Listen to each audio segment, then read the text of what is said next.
Assalamu alaikum and Subah Bakhair from Tatal Organic Farms.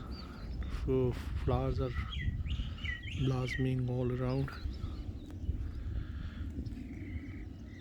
Light drizzle continues for like 2 days now.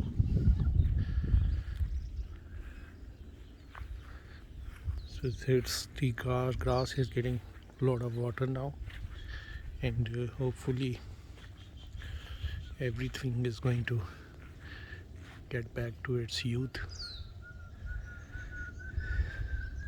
Silk tree, palms, and lovely rose vines.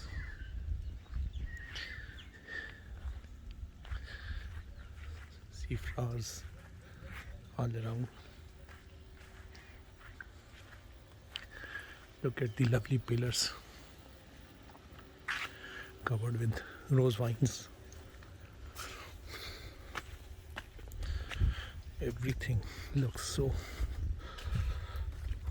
washed up.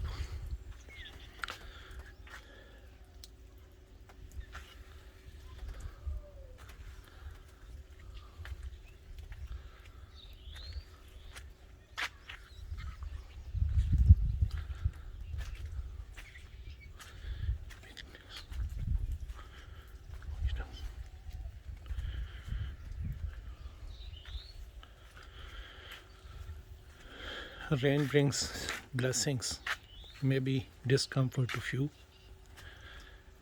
Enjoy the rain. Have a good day.